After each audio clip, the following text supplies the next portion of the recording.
ಎಲ್ರಿಗೂ ನಮಸ್ಕಾರ. ಈ ದಿನ ನಾನು ತುಳಸಿ ಪೂಜೆ ಮಂತ್ರ ಹೇಳ್ತಾ ಇದ್ದೀನಿ.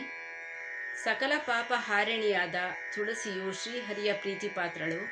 ನಿತ್ಯ ರಮಾ ಸನ್ನಿಧಾನ ಯುಕ್ತಳಾದ ತುಳಸಿಯ ದರ್ಶನದಿಂದ ಸಕಲ ಪಾಪಗಳ ಪರಿಹಾರವಾಗುತ್ತದೆ. ಸ್ತೋತ್ರ ಹೇಳುವುದು ಮತ್ತು ಪೂಜೆ ಮಾಡುವುದರಿಂದ ಸರ್ವ ದುರಿತಗಳು ನಾಶವಾಗುತ್ತವೆ.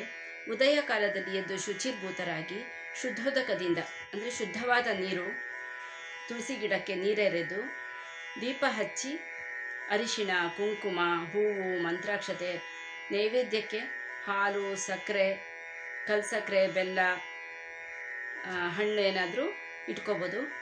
ಬೆರಳಿನ ತುದಿಯಿಂದ ಮೃತ್ತಿಕೆಯನ್ನು ಹಣೆಯಲ್ಲಿ ಧರಿಸಿ ತುಳಸಿಗೆ ಭಕ್ತಿಯಿಂದ ಪ್ರದಕ್ಷಿಣೆ ಮಾಡಬೇಕು. ಅಂತಹ ಭಕ್ತರಿಗೆ ಸರ್ವ ನದಿಗಳ ಕ್ಷೇತ್ರ ಯಾತ್ರೆ ಮಾಡಿದ ಫಲಕ್ಕಿಂತ 100 ಮಡಿ ಅಧಿಕ ಫಲ ಪ್ರಾಪ್ತಿಯಾಗುವುದು.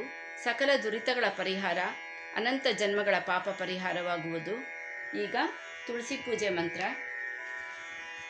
ತುಳಸಿ ತುಳಸಿ ತುಂಗಭದ್ರೆ ಕಾಯಿ ಕಮಲ ಬೇರು ಬೆಳ್ಳಿ 7 ತುಳಸಿ ಬೆಳಗಾಯಿತು. ಕೃಷ್ಣನ ದರ್ಶನವಾಯಿತು. ನಾರಿನಿ ಸದಾ ಲಕ್ಷ್ಮೀ ಸನ್ನಿಧಾನ. ಅಂಜನಾದೇವಿ ಅರಳಿ ಮರ ಎಲೆ ಸುವರ್ಣ.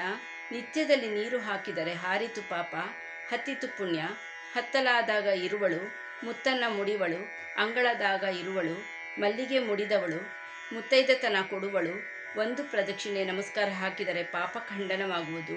2 ಪ್ರದಕ್ಷಿಣೆ ನಮಸ್ಕಾರ ಹಾಕಿದರೆ ಕುಂದದ ಭಾಗ್ಯ ಬರುವುದು.